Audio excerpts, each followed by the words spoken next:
Okay, good morning, everybody, and thanks for joining us here today to listen to this presentation and briefing from Max Tuesley, the MD of the newly listing Culpeo minerals, which will be drilling out in Chile very soon. I'm going to hand it over here to Max to talk about the projects, and at the end of this, we'll have a chance for some questions. So take it away, Max. Yeah, thanks very much, Peter, and thanks everyone for tuning in. This is a pretty exciting day for Culpeo Minerals. We're going to list on the ASX today at 11:30 Western Australian time. I'd like to take the opportunity right now to thank all the shareholders, thank my fellow directors, thank PAC partners for assisting with the IPO, and all the staff that was involved, and anyone else who helped with the IPO. So it's a pretty exciting time for us. We're a new company, obviously. We're focused on high-grade copper projects in Chile.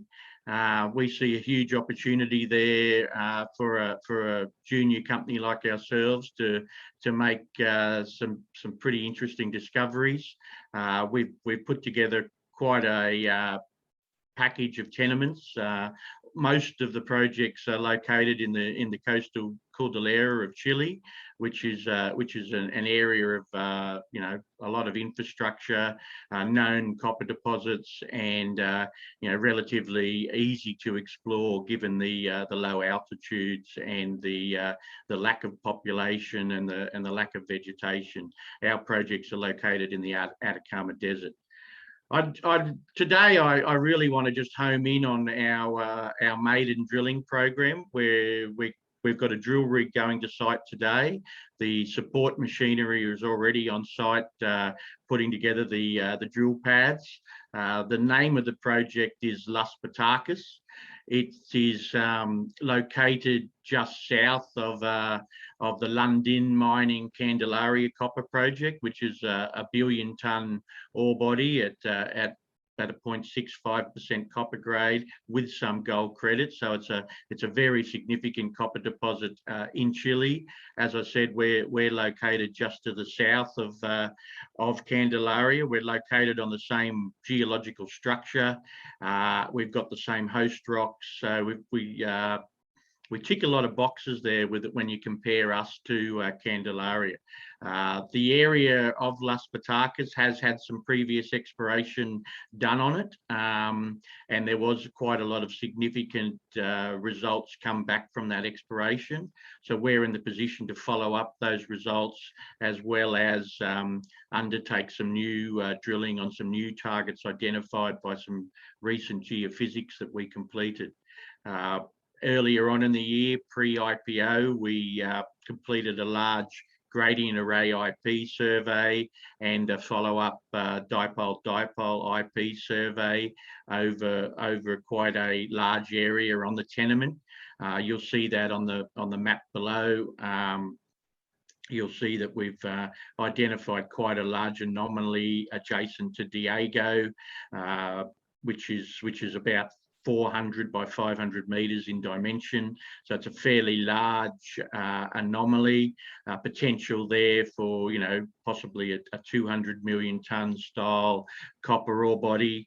The other thing to note, I suppose, on that map is some of the significant intercepts from the previous drilling, 66 meters at 0.31% copper with 0.5 gram per ton gold, 26 meters at 1.24% copper and 0.17 gram per ton gold, and quite a lot of other interesting previous drill results there that really haven't been followed up. So we'll be doing two things. As I said, we'll be following up that previous drilling, but we'll also be testing some of these undrilled geophysical anomalies. Just to give you a feel for what we're actually hunting with these initial drill holes, we'll be drilling, this cross section is the first section that we will drill.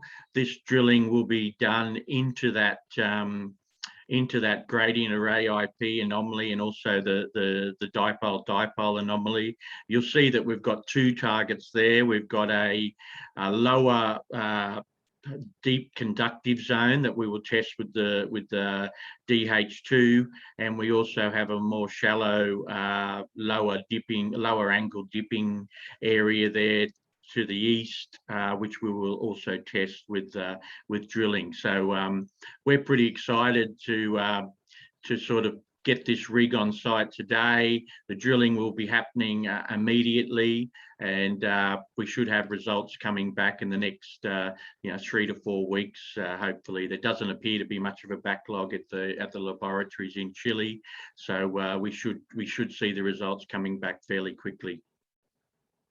That's really all I really wanted to talk about today. I'd like people to sort of keep an eye on Culpeo.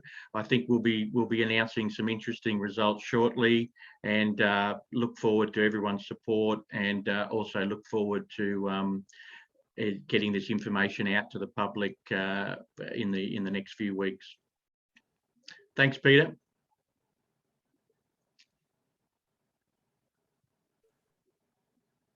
I was sitting here talking to myself. Thanks, Max. Got a couple of questions coming through.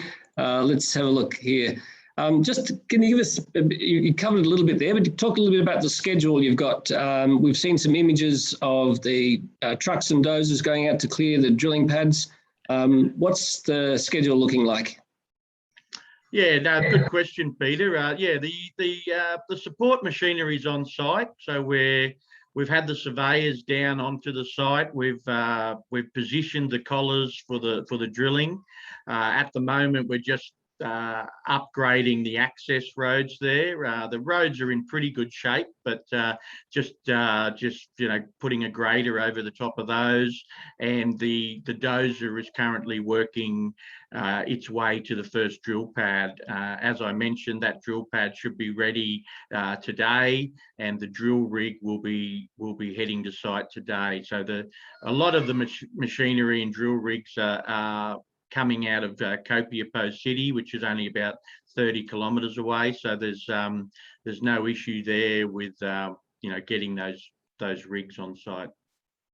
And Culpeo, I understand, is a bit like Kalgoorlie on steroids. It's really a mining town. Can you give us an understanding about your access to contractors and staff and equipment? Yeah, no, absolutely right. Culpeo is about 120,000 people. It's about 4 times as big as Kalgoorlie. It is a mining town. There's, obviously, as I mentioned, Candelaria is right next to Culpeo. There is some other operations nearby and further to the north. So it is certainly a regional centre. Our field assistants are all local inhabitants of Culpeo, so they've been a great asset to be able to get our hands on. Our geologists also live in the vicinity, so it is great working near a mining town like that. And as I mentioned, a lot of infrastructure already in place. Power lines, bitumen roads, water supply once we get to that stage of the project when we need to get water and everything associated with the feasibility study. And Max, are there assay services there to test the results and get a good consistent flow of information back from those?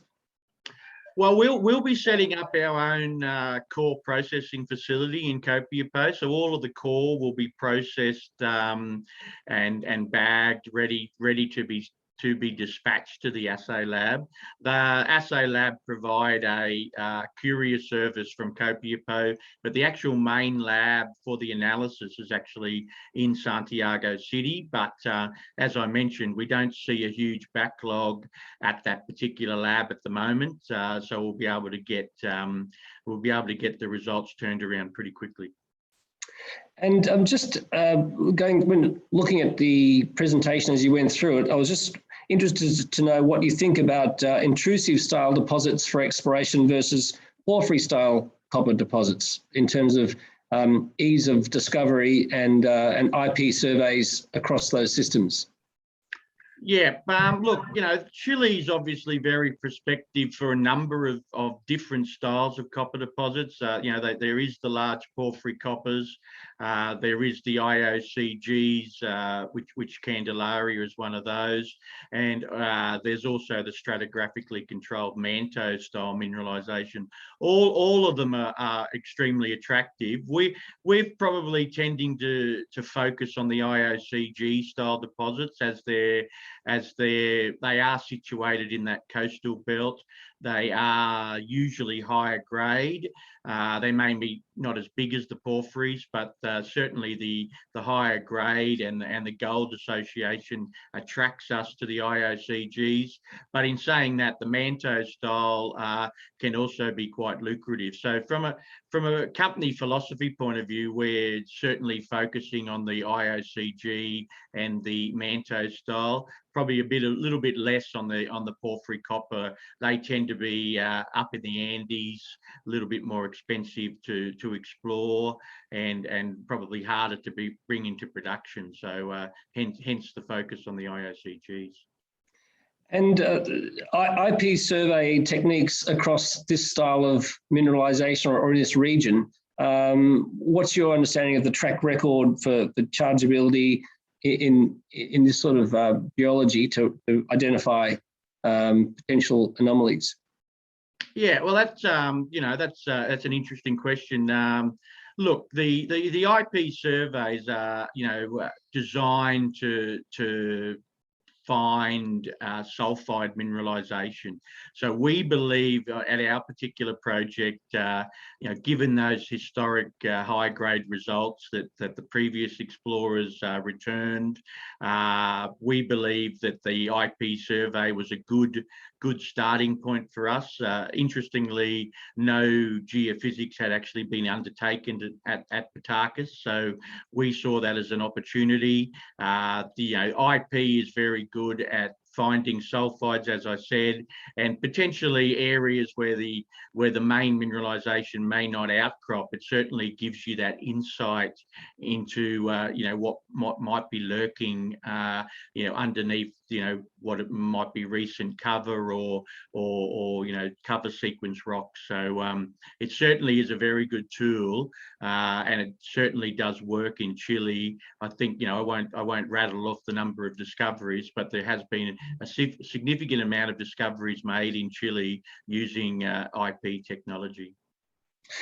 All right, so we're looking forward to getting the drill bit turning, Max, and we can't wait to start telling people the news of that, and looking forward to the first results coming through. So thank you for your time today. If anybody else has any questions to send through, please send them through to me at peter@nwrcommunications.com, and I'll make sure Max gets those.